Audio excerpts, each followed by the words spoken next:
अजात शत्रु और अजात शत्रु ब्राह्मण कुलगुरु मन ही मन में सोच रहे हैं कि क्या षड्यंत्र रचा जाए जो बुद्ध को नीचा दिखाया जाए, क्योंकि जनता के दिलों पर जो सम्मान है बुद्ध का वो किस तरीके से कम हो जाए।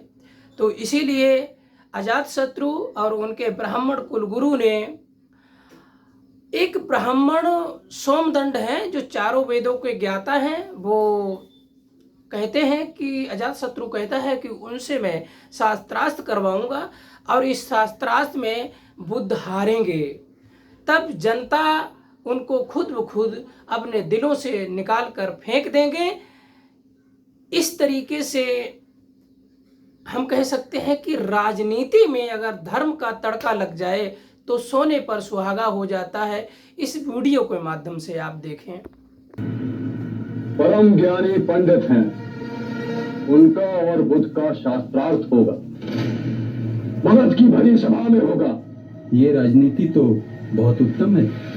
परम ज्ञानी सोनदंड जी का पूरे मगध राज में डंका बजता है। उनके साथ शास्त्रार्थ में आज तक कोई जीत नहीं सका है। अवश्य ही बुद्ध की हार होगी, उसका प्रभाव कम होगा और मगध की प्रजा की आंखों से बुद्ध के आदर की पट्टी उतर जाएगी। प्रणाम महाराज। महाराज सोनदंड जी आए हैं।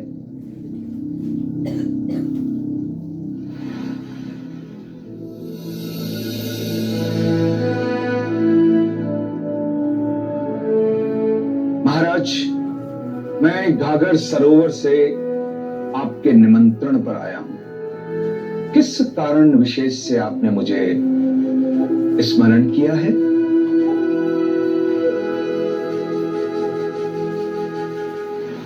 मैं आपकी और उस बुद्ध की आध्यात्मिक चर्चा करवाना चाहता हूं। निश्चित ही जिसके बाद मगध की प्रजा जान जाएगी कि बुद्ध सिर्फ नाम के ज्ञानी हैं, चोगी का चोला ओढ़े एक ढोंगी है जो अंदर से खोखले हैं।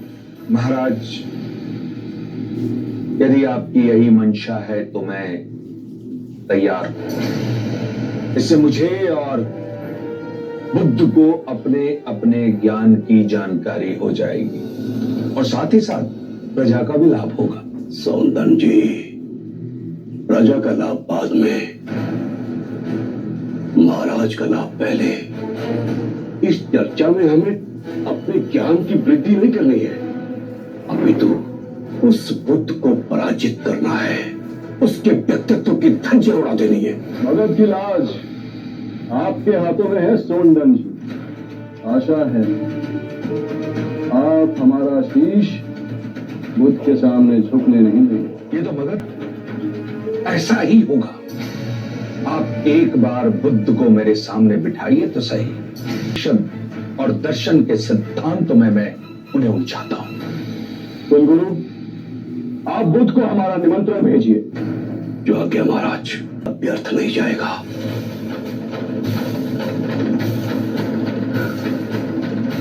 एक बार, बस एक बार सोनदंड बुद्ध को पराजित कर दे, उसके बाद मैं इन सभी भिक्षुओं को मगध की सीमा के बाहर भेज दूंगा। शत्रु के निमंत्रण पर मगध जाएंगे? अवश्य। सोनदंड में असामान्य ज्ञान है। जिस प्रकार दो नदियां बह एक दूसरे से मिलती है, उसी प्रकार ज्ञान की चर्चा में दो विचारधाराएं एक दूसरे से मिलेगी। मुक्ति का मार्ग ज्ञानियों को भी उपलब्ध होना चाहिए।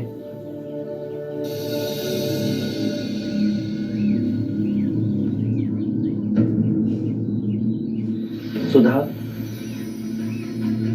तुम्हारे मुख पर इतना भय क्यों? मार्ग में कोई कठिनाई हुई है?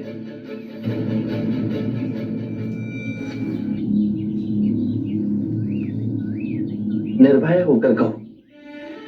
मैं भिक्षाटन लेकर आश्रम की ओर आ ही रही थी कि नहीं, बुद्ध अनुभवी बातें कहते हैं। सोनदंड लिखी लिखाई व्यर्थ की बात कर रहे हैं आप। मेरे हिसाब से सोनदंड जी आज पूरे मगध का शीश ऊंचा करेंगे। सही बात है। भूत तो जय पराजय के बहुत आगे हैं। महाराज अजात शत्रु पधार रहे हैं।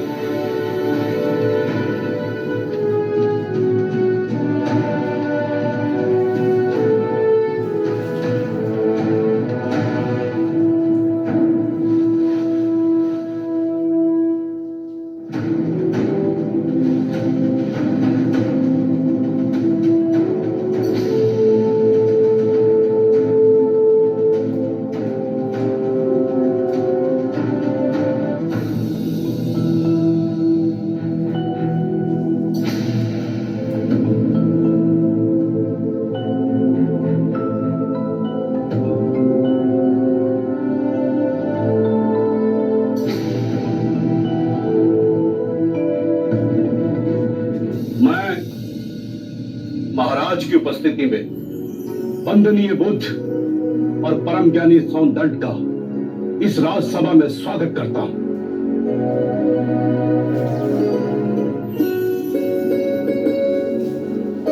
आचार्य सौंदंड की जय, आचार्य सौंदंड की जय, सौंदंड की जय।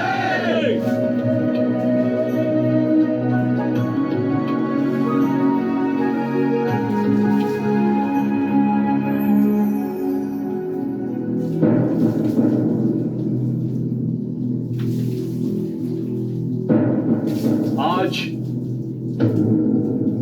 ये दोनों मान्यवर महाराज की उपस्थिति में इस राजसभा में अपने अपने विचार व्यक्त करेंगे।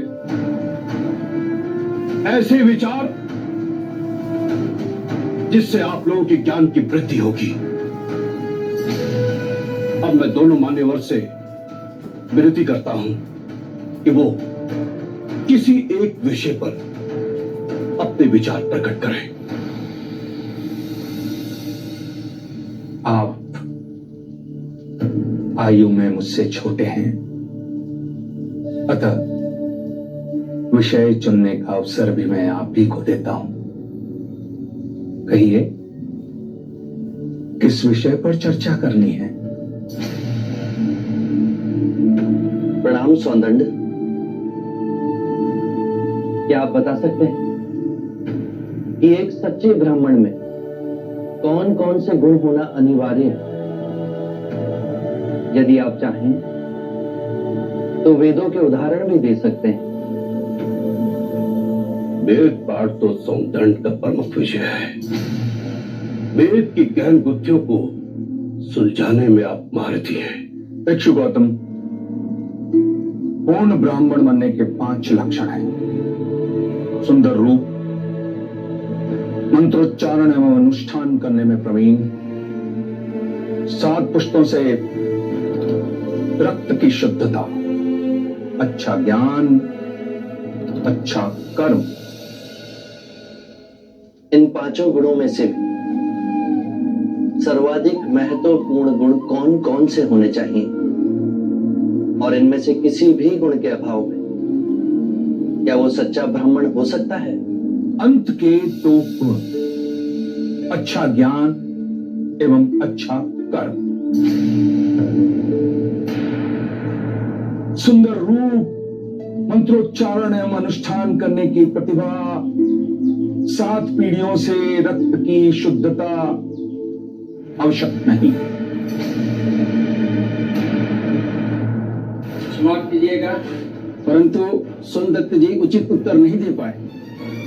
बुद्ध के प्रश्नों ने इन्हें उलझा दिया है। ये तो ब्राह्मणों का अपमान है।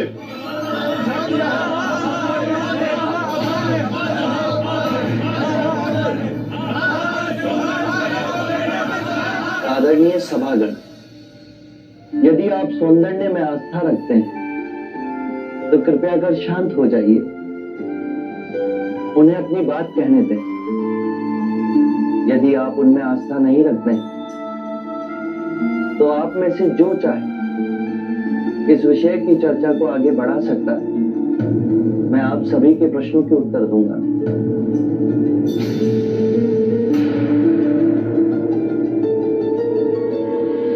मित्रों, हम सबके बीच में मेरा चचेरा भाई अंगक बैठा हुआ है। अंगक रूपवान है, उसका आचरण कुलीन और उत्कृष्ट है। उसके बाह्य सौंदर्य की बराबरी केवल भिक्षु गौतम के साथ ही की जा सकती है। दो परिवारों के रक्त की शुद्धता उसके अंदर बह रही है। वेद पाठ का ज्ञानी है, ये 3 गुण तो उसमें है।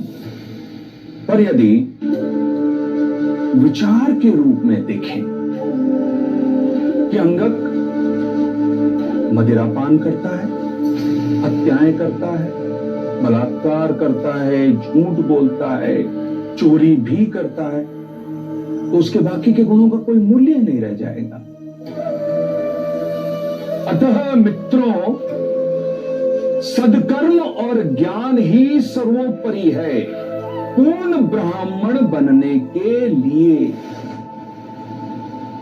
इन दोनों गुणों में से भी सर्वोत्तम गुण आप किसे समझते हैं? सदकर्म और ज्ञान दो नहीं हो सकते। जैसे एक हाथ दूसरे हाथ को और एक पैर दूसरे पैर को साफ करता है, उसी तरह सदकर्म और ज्ञान एक दूसरे के पूरक होते हैं। सदकर्म आपके विवेक को प्रकाशमान बनाता है और विवेक से किया कर्म आपको धार्मिक बनाता है, और यही जीवन का गूढ़ मंत्र है। उत्तम, अति उत्तम सोनदन, आप हमारी आशा पे खरे उतरे।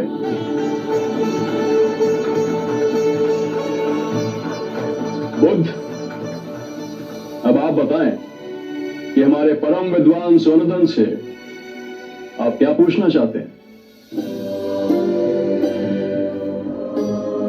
सत्य कहा सोनदंडे आपने। सत्कर्म और ज्ञान जीवन के सबसे मूल्यवान गुण हैं। क्या आप बताएंगे कि सत्कर्म और ज्ञान को उच्चतम कोटि तक कैसे विकसित किया जाए?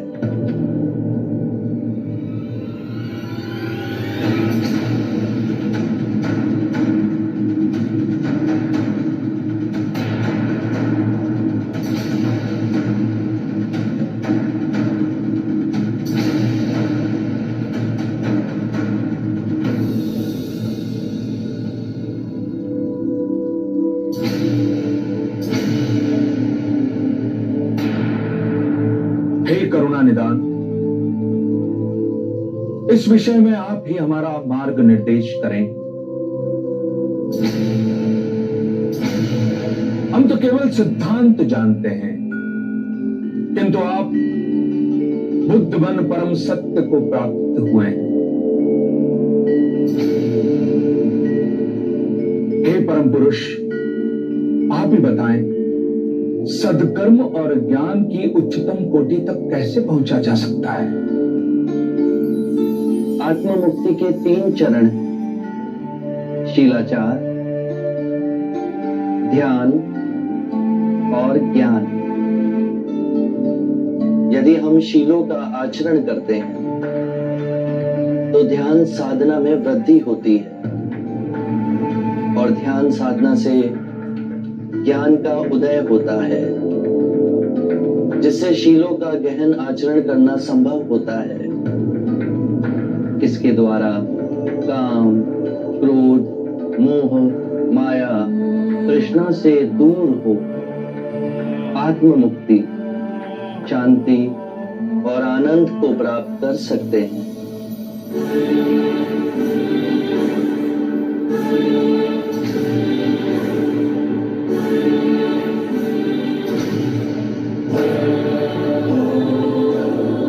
करुणा निधि, आपने मेरी आंखें खोल दी, मुझे अंधकार से प्रकाश में ले आए।